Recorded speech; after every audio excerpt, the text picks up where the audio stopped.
Here is a question for you. What is wisdom? Wisdom is one of these abstract words, hard to understand, reserved for people like the Buddha, right? Not you and me. And the wisest people in history, they're not particularly helpful with this because they often say that wisdom cannot be found in books. I've always found this idea a bit confusing because I know that I've grown from the books that I've read. But can we read our way to wisdom? And if not, how can you and I become kinder and wiser human beings?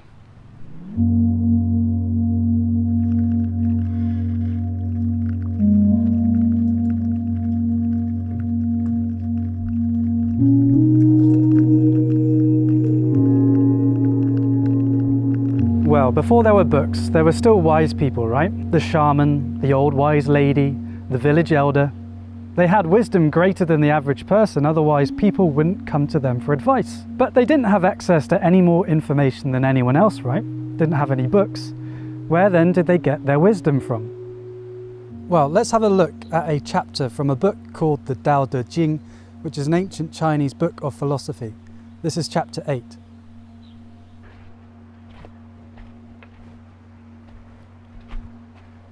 So yeah, water can teach us an awful lot. But I don't know about you, I've walked past many bodies of water in my life, but never did I see it with the depth that Lao Tzu, the author of that chapter, saw it. But we have to imagine that he came up with these ideas, he was human, and so how else could he have done it except from just being somewhere like this, next to a river, observing it and noticing things that the common person, me, would miss. It's no coincidence that the root of the word wisdom derives from the word to see. So, if not from books, what we call wisdom can come from experience, being in the world, being perceptive and seeing it as it really is. And here is where things get pretty amazing.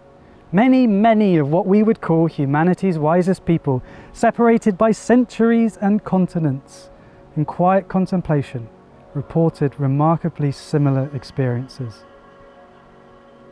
The loss of a sense of separation, seeing the intelligence in all things and feeling connected to it all. This seems to be another feature of wisdom, putting things into context, understanding how everything fits together. If there's a wise person in your life, they may be good at resolving conflict, and that's because they know when somebody's angry not to take the anger personally, but instead try and understand the person's context. Lao Tzu, he saw that water can be more than for just hydration. And here's maybe a boring example, but this is a tree stump.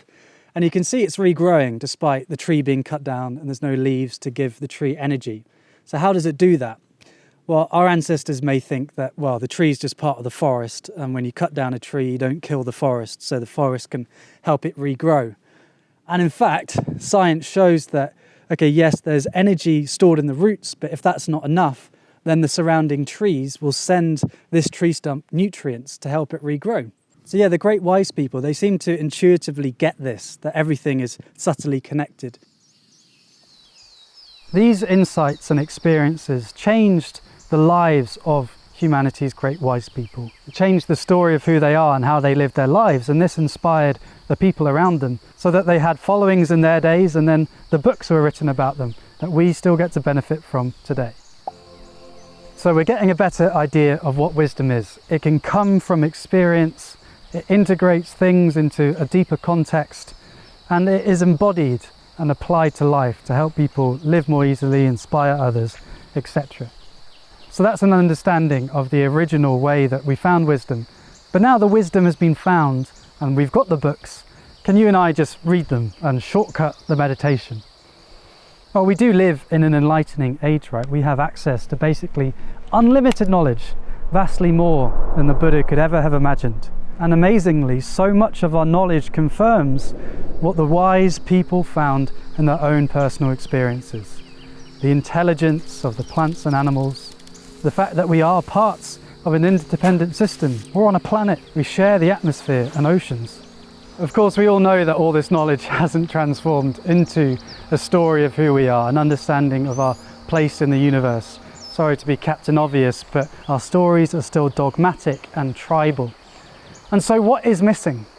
Well, the ideas that we've been talking about in this video, I feel now more than ever a part of the story of who I am. And I'd like to share how I think that transformed from me from being just knowledge, reading about Taoism and all of this stuff 3 years ago, to hopefully affecting the decisions that I make that I hope are wiser. But that's not because I've been reading more. See, books and words, they come to you through the intellect, and so can hit up against existing stories about how the world works and who you are. I think just being in nature makes it a lot easier. And why is that? There's a bit more emptiness. See, when you're in a city, you're surrounded by loads of amazing things, but because there's so much stimuli, you're overwhelmed, and so you can't see, as we were saying earlier with Lao Tzu. Every single one of us is this crazy miracle of nature, and every day in a city you're walking past all of these people, and yet you don't see their magic, because or else it would just be overwhelming. But when you're in nature and there's more space, yes, you have the trees, and then if you're lucky, every so often you'll run into a non-human consciousness. And you just get that feeling like, yes, this is intelligent, and I don't feel that different from it. It's amazing. And that is an insight not communicated through words, but through experience and feeling. And since we all move to cities, less and less of us get the opportunity to experience nature directly. And maybe that's why we're on this path that we are, destroying the foundations of our own civilization.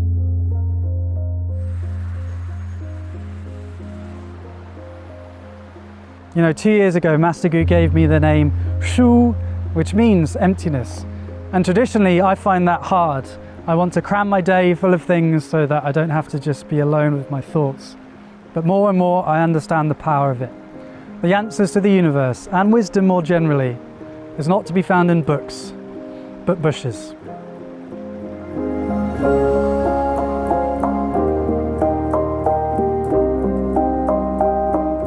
It all starts with a walk. See what you find, see what you experience. So this is the last video from me from the Wudang Mountains for this trip. I'm going to head back to Britain. You'll see videos next year, but just wanted to take this chance to say thank you. I feel like we've learned a lot together. I hope you've enjoyed coming on the journey with me. I'll be back in Britain in this confusing time. There's still lots to learn, and so I really am grateful for you joining me on the journey. Okay, I'll see you for the next video.